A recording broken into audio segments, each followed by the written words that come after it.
Welcome back to Sims Complete, a part of the Believe Sports Network, brought to you by FanDuel. Couldn't quite get that out there, big guy. I was all jacked up on Mountain Dew because free agency is upon us.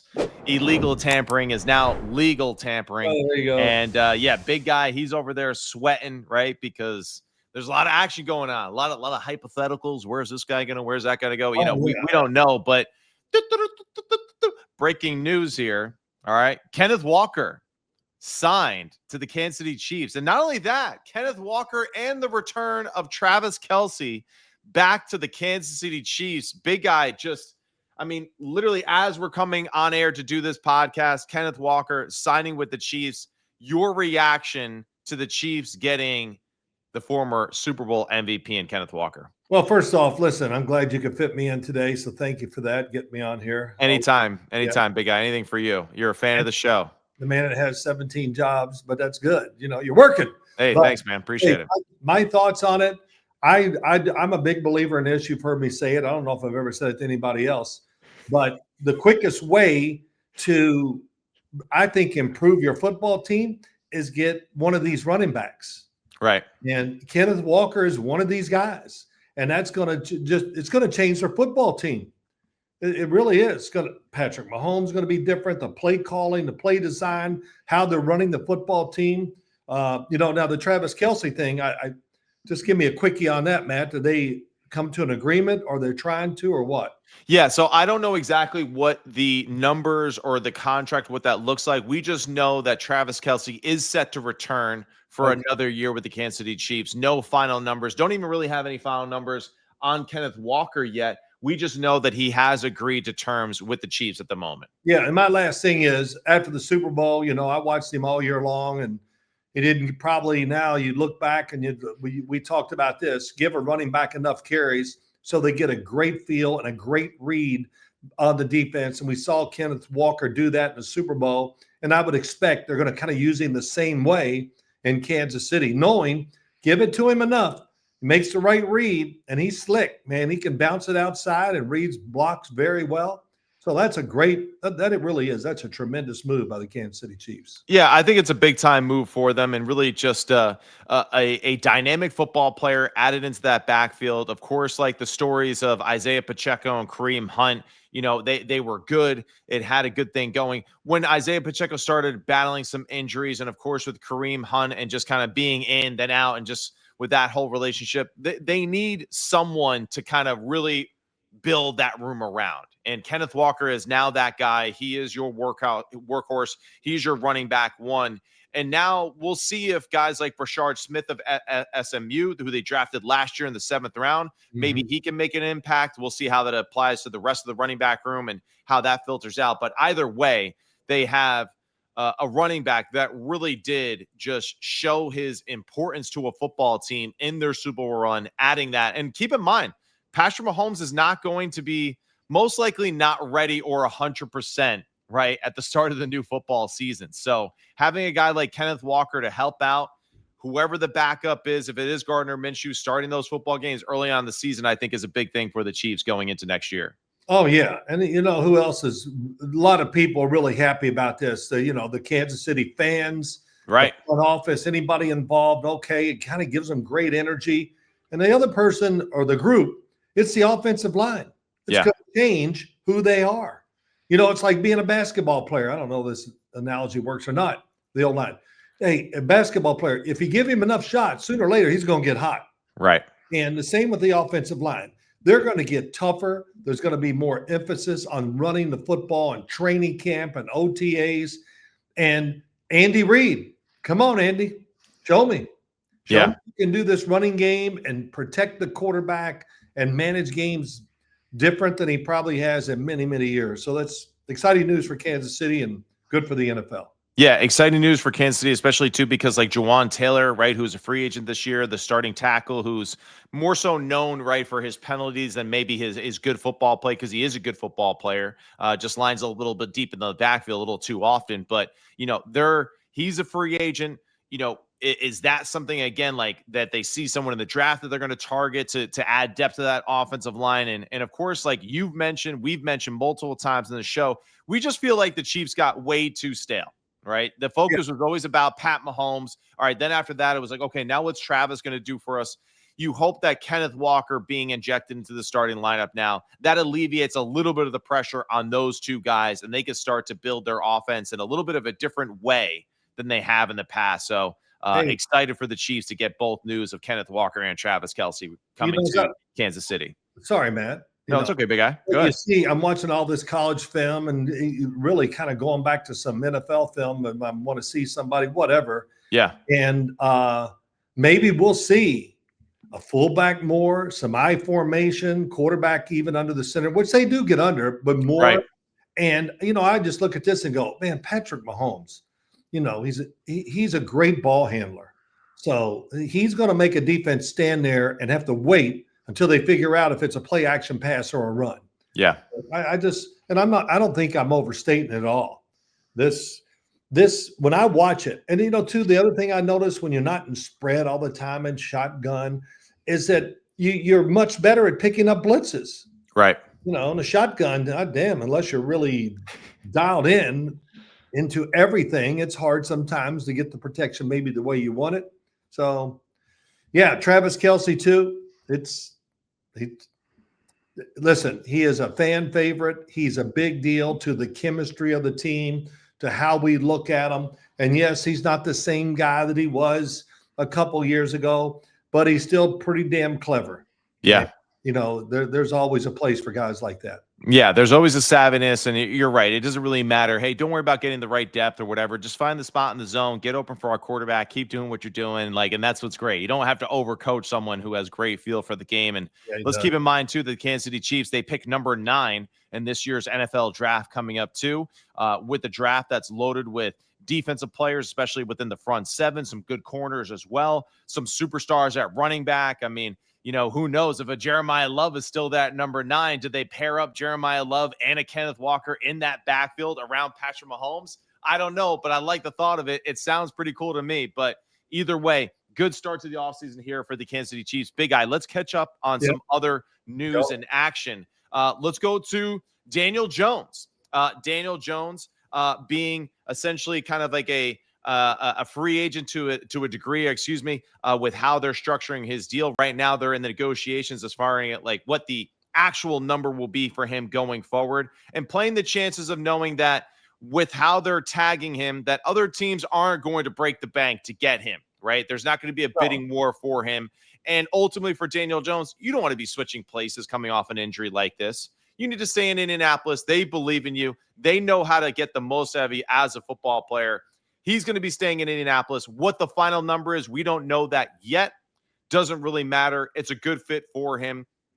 The big news, though, coming today, just moments ago, 4-year deal, $116 million.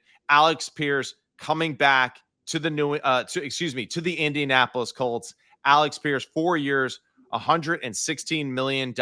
He is staying in Indianapolis Colts for his foreseeable future. What do you think about Alex Pierce, Big Guy, and his extension? Well, I think it's good. I think it's good for both teams, both players, the player and the football team. And I think they realize, too, hey, what he means to this offense. And he means a lot because he's a big receiver. Yeah. And he's the guy that will get the defense. We hear it all the time, kind of move towards him. And I think they got a very good receiving core in Indianapolis. Got a good tight end, too, by the way. Yeah. But if you can make a defense move one way or the other and it helps the other guys on the other side, then they're going to take advantage of that because their guys, I think, are good enough when you look at their receiving group. But with Daniel Jones, I look at it, too, like this. The Colts, they rescued you, okay? Yeah, right. And you got down here, and it was going great, and we loved you, and you love what we're doing. And, of course, he got hurt. But I almost feel like this, that with the Colts and Daniel Jones, we're going to do whatever's best for both of us. Right. Because of what we kind of show that we can be and who we are. So that's going to be interesting, but good for the Colts. Big deal. Yeah. Offensive line still pretty good. I forgot they might have lost one lineman this week or this year. I can't remember who it was. It doesn't matter. Okay, great point there to add to it. And you're right. I mean, the biggest thing, right, is that just like for the Colts going forward, you know what you got in Daniel Jones. You believe in him. We know that he's great as far as just like, or his upside is there, right, as a football player. Of course, one of the best things that he does, right, his ability to move and use his legs. What does that look like as he comes back from injury, right? And what does that timetable look like? Right now, it does seem like the terms are along the Sam Darnold type of contract for Daniel Jones and the Indianapolis Colts. I want to keep saying New England Patriots for some reason. But either way, it does look like some sort of a Sam Darnold-like deal for the Indianapolis Colts and Daniel Jones as they kind of work through those final numbers. But they got Alex Pierce now. They got Jonathan Taylor. Yes. It's a good group. Like you mentioned, Tyler Warren going into his second year, still on his rookie contract. Some good pieces right now being laid down for the Colts in their foreseeable future. Yeah, that's good. I don't know about Daniel Jones' injury either. When he will be ready for the start of the season? I would say probably not. No, but he's going to be ready somewhere in that first 5-6 games. I'm just guessing, looking at the timetable. And if it is, it gives him plenty of time to have a great effect on the team. And everybody in the team is sitting there waiting for him to come back because I think they're going to have high expectations in Indianapolis. Yeah, they definitely are. Let's keep the action rolling out here. Lamar Jackson found out that he's going to be got a new teammate at least coming to town. And lo and behold, his new teammate is a bad dude. All right. And I just get excited, right? Because the Baltimore Ravens, to me, getting back to what being a Baltimore Raven is all about. And I think that was really the biggest thing that we saw these past few years, right? Is just kind of losing their identity as far as what it meant to wear the purple, right? And being physical and out hitting people. Your thoughts, big guy. Everyone's making this huge overreaction of, well, the Ravens typically don't do this to get a player like this. I mean, I don't know. I call BS on that. You want a good player, do what you got to do to get a good player, right? Who cares what you did in the past? And honestly, hey, what you did in the past, it really doesn't matter anymore, right? Let's just kind of keep moving forward, get Jesse Minter the people that he needs to run his defense as effectively as possible. We saw what he was able to do with the Chargers there when he got Odafe through free agency. Curious to see if Odafe, someone that's still on their radar there in Baltimore, probably not with their limitations and cap space. But your thoughts, big guy, on Lamar Jackson, Maxx Crosby, Jesse Minter, and this revamped juice that the Baltimore Ravens have right now? Well, I think of it this way. Is Ozzie Newsome still in the building? Is that what it is? Yeah, right. I was going over the Baltimore Ravens here maybe recently, and just go, damn, that offensive line, they're big. And, Maxx Crosby is just going to add to that, everything about that football team. Right. And many things. They got Derrick Henry at running back, and we got a big offensive line. Now it's going to change the world having Maxx Crosby there, rushing the quarterback. Right. So to me, it was a definite big-time win for the Baltimore Ravens. 2 first-round picks this year, next year, whatever. It's worth it. Lamar Jackson has 2 years remaining on his contract. And this is, let's make a run here, big time, before Lamar Jackson is done playing. And it's got to the point where we got to win this damn thing. And it's going to really be helped by the fact that they went out there and got Maxx Crosby. That's for sure. That team, it changes everything when you get guys like him. It's just, there's very few of them, and the Baltimore Ravens have one now. Yeah, they absolutely do. And I think it's pretty exciting, too, considering the fact that last year they drafted Mike Green out of Marshall, very talented young football player, right? He's got great speed on the outside. You got to think that a guy like Crosby is going to help teach Mike Green, or at least just by being in the same room, just absorbing some of the lessons that the veteran has, some of the styles in which he plays. You definitely would think, too, that a guy like Nnamdi Madubuike, all of a sudden his production is going to go up after suffering an injury last year, being out for the majority of the year, right? Now with Maxx Crosby, you're going to leave your guard one-on-one with him. So that's an interesting one. You still got Kyle Van Noy on roster as well. So you got a good mix of like young, veteran, high football IQ guys to go along with Kyle Hamilton, Nate Wiggins. So this crew defensively kind of taking some shape right now. And, we'll see what their focus is in the draft. I wouldn't be surprised if they double down the defensive side again. in that sense, or do they go and get this deep receiver class that has a little mixture of everything in it, and adding some of those later round guys, right, to their offense, right? Because that's definitely going to be a question for them moving forward. Well, let me say this. Yeah. Maxx Crosby, the coaches, the front office, the players, they don't know. What they don't know. Oh yeah, we know who he is. He's no. Wait till you see him. Wait till you practice with him. He practices like it's the damn Super Bowl. Right. He works out every day of his life. It means everything to him. Yep. His life is. I can't imagine it. It's like this. It's football. Yeah. Because it is a short life, and when it's over, you want to sit there and go, you know what? I don't know, man. I gave it all. And that's him. So he's going to rub off on the players. They're going to try to hang in there with him. I hope none of them get hurt trying to hang in with him early because it's big time. And we've never heard anything different. So to think that he, with his ability, who he is, how he acts, all that other stuff, that's going to be a big jolt for the Baltimore Ravens. And now, the Baltimore Ravens, they did have Draymond Jones out there on the outside linebacker position / DN for them, but he actually just signed a new deal with the New England Patriots for 3 years. So Draymond Jones headed to New England to play outside backer and right for Vrabel and the boys over there. The Falcons agreed to terms with Olamide Zaccheaus, the receiver that was just recently in Chicago with them, a speedster on the outside that does a little of everything too. Got to think with the familiarity that even Matt Ryan had with Olamide Zaccheaus early on in his career, that's a good move for them moving forward. What else, big guy? You know, the other interesting news that I thought too, Trent Williams open to the 49ers open to trading out for him. Oh, that's right. Lindsay, thank you so much for reminding. Let's take a look at this here real quick. FanDuel has the Super Bowl odds before and after. So before the Maxx Crosby trade, the Ravens were at plus 1,200 to make the Super Bowl. Now, after, they're right there at 1,000. So just like that, moving up the ladder there because of the addition of Maxx Crosby. Lindsay, thank you so much for reminding me of that. That's why you're the best producer in the game.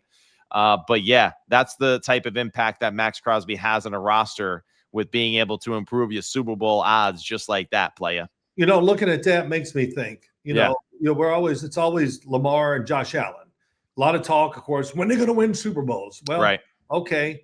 But my first thought, just seeing it, how it switched one spot for them when Maxx Crosby came aboard, the Ravens just have more stars or more impact players than the Buffalo Bills do.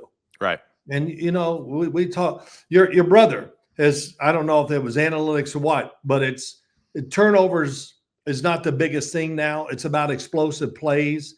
That seems to be the new thing, how we're going to win games. Well, it's always been there, but more emphasis maybe on it or whatever. But the Ravens have enough guys out there on both sides, the running back, even their offensive line. You look at it and go, man, this offensive line can be explosive. So they've done a great job of getting stars that help you win many games and help you win Super Bowls. Yeah, and of course, a lot of the focus right now being on the defensive side of the football for the Baltimore Ravens. But what does the new look offense, right, with Todd Monken moving on? What's their direction moving forward? We know it's going to be about Lamar. We know it's going to be about Derrick Henry, and rightfully so. Just where do the other pieces fit into play for this?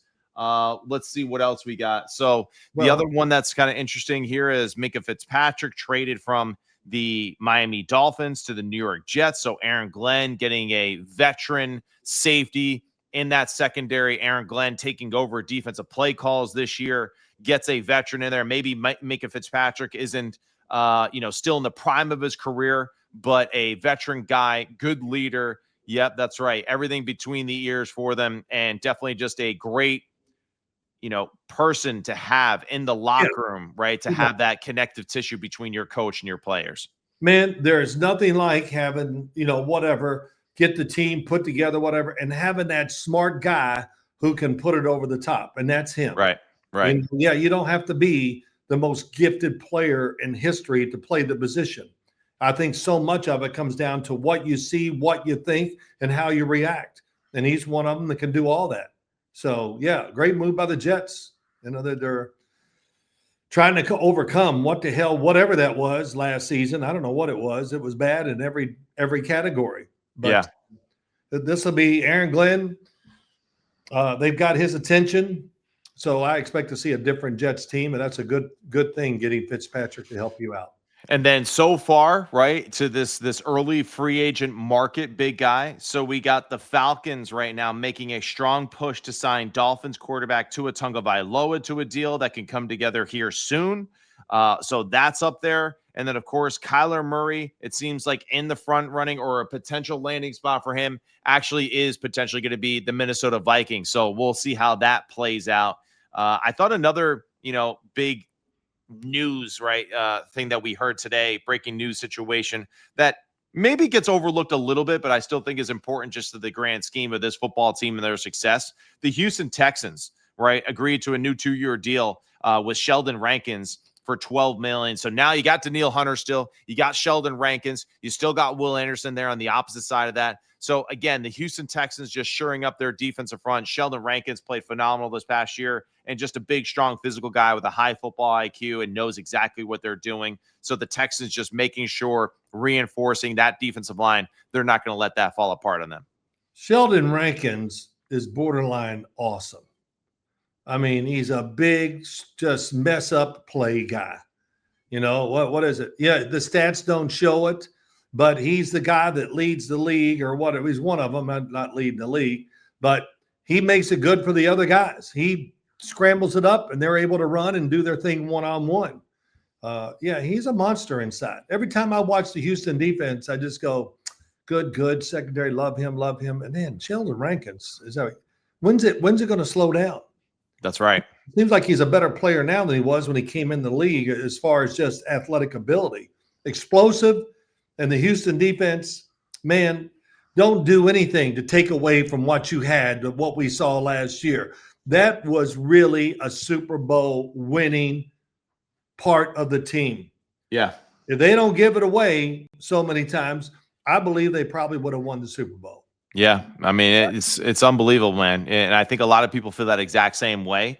So there's no doubt about it. And just another point, too, that Lindsay, our producer, is mentioning, too, and she's feeling it for Joe Burrow. She is. Oh, I hear you. Clearly, there's a spot in her heart for Joe Burrow because she is concerned about it.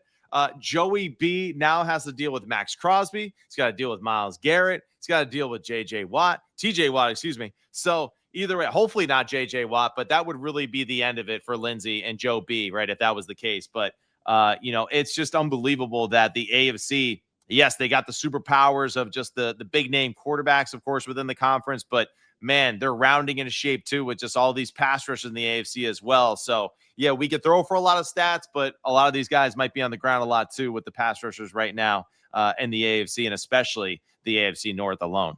Yeah, I was trying to watch the Bengals when this saw. I said, I actually was watching stuff and I went, oh God, it's not even half as good as I thought it might be. Right. It was like, whew. It's like it really it was amazing. I'm watching it going, damn, I'm gonna quit watching. This is it was unbelievable. This is abuse. And here it was. I just go, Joe Burrow will hold on to the football and will take sacks. Right. And when I was watching and I tried to, that's why I quit. I just go, it's not even him. Right. They're running his ass over, like that. It was unbelievable. So right. What's it going to be like now? 6 games that you got to come up with a formula. Well, the good thing is they might save some time because that formula has got to fit against all 3 of these guys. But 6 game against elite pass rushers with a team that I got to see that they can improve, be organized enough to get this done. I'll see it. I'll believe it when I see it. And now here we go. More breaking news. We got Jaelen Phillips signing a 4-year deal with the Carolina Panthers. Wow. Right. So Jaelen Phillips to the Carolina Panthers, 4 years.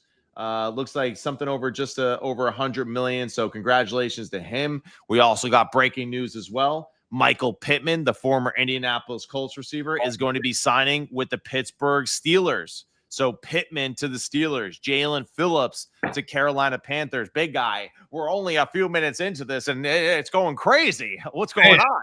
I thought I was prepared. I'm like, damn, man, there's no way I can keep up with all these. But, hey, like Jaelen Phillips, Carolina needs another guy, maybe 2 more, rushing the passer. They're going to beat the Rams if they could have got to the quarterback just on a Little bit. Go ahead. What do we got? Here we go. Here we go. More action, baby. Let's go. Too bad this show wasn't live. We should have been live. But Malik Willis, your boy, Phil Simms' boy. Arizona. No, sir. Guess again. Go. Who's next? No, shoot. Minnesota. No, next. Oh, come on. What am I thinking of? Oh, well, yeah, we're live. I'm just making sure. Oh, here we go. It's official. We're live. We're live. I told you it's live. You don't believe me, but that's okay. I absolutely did not believe you. No, I needed confirmation from our boss, right, that we were live. Malik Willis, I said Arizona, which I thought for sure. LaFleur, Yeah. From one LaFleur to the other. Yeah. Then I said, well, it's Minnesota because Kevin O'Connell, by God, he's going to do something different and he could fit it. Malik Willis. He's going to Miami.